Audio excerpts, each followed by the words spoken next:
Hello, मैं विशाल कुमार सिंह आपका फिर से स्वागत करता हूं आपके अपने YouTube चैनल छोटा क्लासरूम में।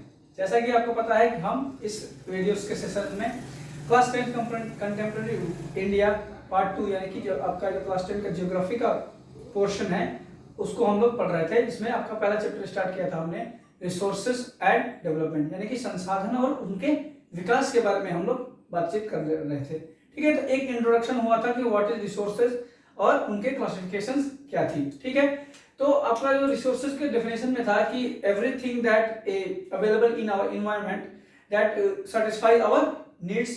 ठीक है, ऐसे सारी चीज जो भी वस्तुएं जो हमारे नेचर्स में दिखाई देती है या फिर पाई जाती हैं जो हमारे जरूरतों को क्या कर दे, पूरा कर दे, तो वो क्या कहलाएंगी, आपकी रिसोर्सेज या फिर संसाधन कहलाएंगे। ठीक है, फिर उनका हम लोग ने क्लासिफिकेशन किया था on the basis of origin, on the basis of exhaustibility and और दो चार थिंग्स थी जो, ठीक है, on the basis of ownership यानी कि मालिकाना हक किसका है उस आधार पर हम लोगों ने 3-4 पोर्शंस को देखे थे। अब उनको हम क्या करेंगे, इलेबोरेट करेंगे थ्रू द आपका ब्रॉड एक्सप्लेनेशन के साथ। ठीक है, आइए स्टार्ट करते हैं वीडियो को।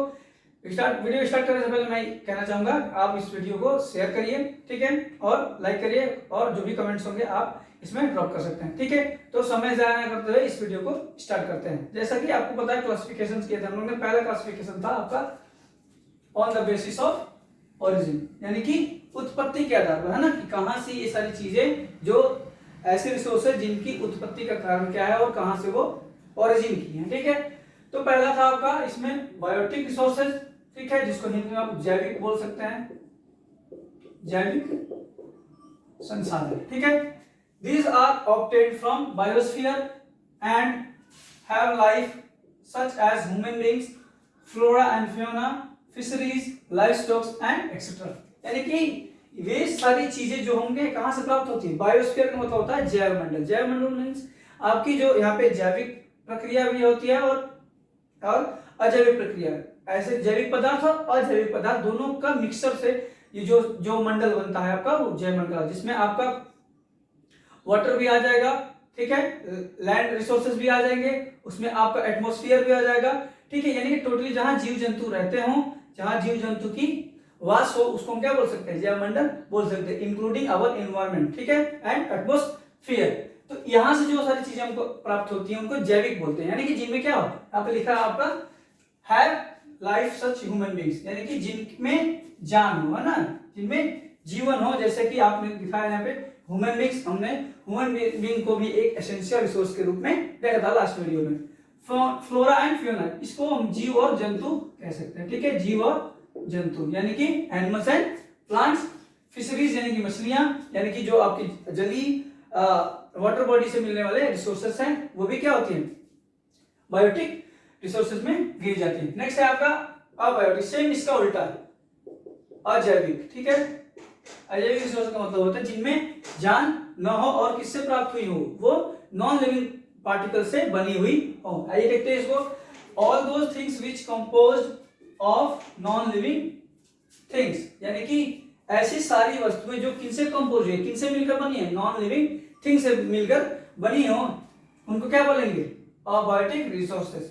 यानी कि इसमें आपका 2 उदाहरण दिया है, रॉक्स एंड मेटल्स। अब रॉक्स के फॉर्मेशन को भी पिछले क्लासरूम में पढ़ा होगा, यानी 3 टाइप के रॉक्स होते हैं, इग्नियस, ठीक है, सेडिमेंट्री एंड आपका मेटामॉर्फिक रॉक्स। ये सारी चीजें होती हैं, यानी कि इनमें जो भी इनका फॉर्मेशन जो होता है नॉन लिविंग थिंग से मिलकर बना होता है। जैसे मेटल्स हो गए, इनके पार्टिकल्स में क्या होता है, जीवन नहीं होता, यानी कि दे कांट ग्रो अप, है ना, यानी कि ग्रो अप नहीं कर सकते खुद से, यानी कि किसी भी ऐसी प्रक्रिया से, जैविक प्रक्रिया से उसको क्या नहीं कर सकते हैं, ग्रो नहीं कर सकते हैं खुद को। ठीक है, तो वैसे संसाधनों को हम क्या बोलेंगे, अबायोटिक रिसोर्स। यानी 2 टाइप का हो गया आपका ओरिजिन के बेसिस पे, बायोटिक है, जैविक और अजैविक। जैविक मींस जिसमें जान हो, हम कहां से प्राप्त करते हैं, अपने जैव मंडल से, यानी कि जहां जीव जंतु रहते हैं वहां से जिन चीजों को हम प्राप्त करेंगे वो क्या कहलाएंगे, आपके जैविक रिसोर्सेज यानी कि आपके बायोटिक रिसोर्सेज। नेक्स्ट था on the basis of exhaustibility. Exhaustibility का मतलब होता है समीप्यता, समाप्यता ना, यानी कि खत्म होने की कगार पर, यानी कि कौन सी ऐसी चीजें हैं जो संसाधन हैं और जो रिसोर्सेज हैं वो क्या हो सकती है, यूज करने पर खत्म हो सकती हैं, या फिर यूज करने के दौरान उनमें कुछ चेंजिंग करके हम क्या कर सकते हैं, रिन्यूअल कर सकते हैं। ठीक है, इसमें दो टाइप के थे, आपका पहला था रिन्यूअल। ठीक है, आइए देखते हैं इसको। The resources which can be renewed or reproduced by physical, chemical और mechanical procedures। ठीक है, यानी कि ऐसे रिसोर्सेज जिनको हम क्या कर सकते हैं, रिन्यू कर सकते हैं, फिर से जीवित कर सकते हैं, यानी फिर से बना सकते हैं, उनको किसके माध्यम से, फिजिकली यानी कि उसके रंग रूप आधार में आकार में चेंजिंग कर दें, या फिर केमिकल यानी कि उनकी जो रासायनिक कंपोनेंट्स हैं उनमें कुछ चेंजेस करके कुछ नया बना दें, और फॉर बाई मैकेनिकल प्रोसेस यानी कि मशीनों के थ्रू उनमें कुछ चेंजेस करके हम क्या करते हैं, उनको फिर से उपयोग में लाएं, तो क्या कहलाएंगे, रिन्यूएबल सोर्सेज कहलाएंगे। ठीक है, जैसे आप यहाँ पे देख सकते हो, यहाँ पे आपका उदाहरण लिखा हुआ है, सोलर हो गया, विंड्स हो गए, विंड एनर्जी हो गया, वाटर हो गया, फॉरेस्ट हो गया एंड वाइल्ड लाइफ। सोलर से क्या कर सकते हैं, यानी कि सनलाइट को सोलर प्लेट्स के थ्रू क्या कर सकते हैं, एनर्जी में कन्वर्ट कर सकते हैं, रिन्यूअल हो गया। वैसे ही आपका विंड एनर्जी यानी कि पवन चक्की के द्वारा हम लोग क्या करते हैं, आपको इलेक्ट्रिसिटी भी प्रोड्यूस कर सकते हैं। वाटर, फॉरेस्ट यानी वाटर से भी आपने देखा होगा डैम्स के पास में क्या होते हैं, टरबाइन वगैरह लगे रहते हैं, उनसे क्या निकलता है, हाइड्रो इलेक्ट्रिसिटी हम लोग प्रोड्यूस कर सकते हैं। यानी कि एक चीज से किसी भी तरीके से मैकेनिकली उसको कुछ कर दें, चेंजिंग कर दें, फिजिकली कुछ चेंज कर दें, या फिर उसमें केमिकली कुछ चेंजेस करके उनको रिन्यू किया जा सके, वो क्या कहलाएंगे, रिन्यूएबल सोर्सेज। नेक्स्ट, आज के वीडियो का लास्ट है आपका नॉन रिन्यूएबल सोर्सेज। ठीक है, these occur over very long geological time. Geological time का मतलब ये होता है कि ऐसा टाइम पीरियड जिसपे आपके सारे एटमॉस्फेरिक जो भी कंडीशंस हैं लगातार होती जा रही हैं, वो उनका एक लॉन्ग पीरियड के बाद जो आपको रिसोर्सेज प्राप्त होते हैं, ठीक है, वो क्या कहलाएंगे, आपके नॉन रिन्यूएबल सोर्सेज हो सकते हैं, है ना। उनको क्या बोलते हैं, जैसे आपके मिनरल्स हो गए और फॉसिल फ्यूल्स हो गए। मिनरल्स मतलब खनिज तत्व।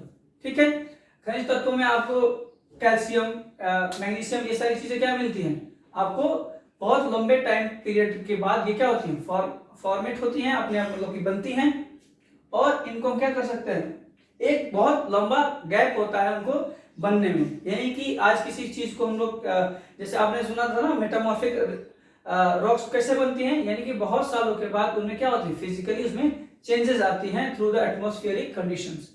ठीक, तो आपका हो गया है minerals and fossil fuel. Fossil fuels का मतलब ये होता है जीवाश्म ईंधन, यानी कि जीव के अंश से बना हुआ जो ईंधन है, फ्यूल की तरह हम उसको यूज करते हैं। इसमें these sources take millions of year for their formation. अभी बताया हमने, ये बहुत लंबा समय लेते हैं अपने निर्माण में। ठीक, some of them like metals can be recycled, but यानी कि इनमें से कुछ क्या हो सकती हैं, रिसाइकल हो सकती हैं, यानी कि उनको रिन्यूअल किया जा सकता है। लेकिन बहुत सारी ऐसी आपके नॉन रिन्यूएबल रिसोर्सेज हैं जो क्या किए जा सकते हैं, उनको एक बार यूज करने के बाद हम उसको दोबारा यूज में नहीं ले सकते। जैसे आपने यहाँ पे लिखा है फॉसिल फ्यूल्स।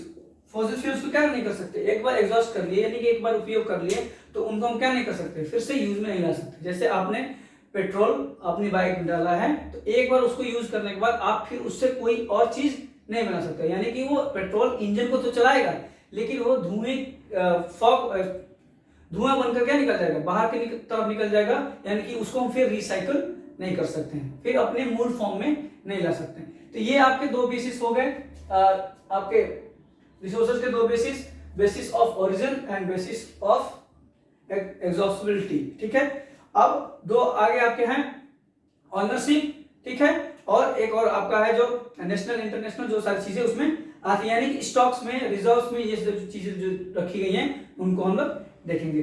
ठीक है, आज के वीडियो को हम यही समाप्त करते हैं। मैं विशाल कुमार सिंह आपको बहुत बहुत धन्यवाद देता हूँ। हमारे अभी 200 से प्लस सब्सक्राइबर्स हो गए हैं, उसके लिए आपके लिए बहुत बहुत धन्यवाद।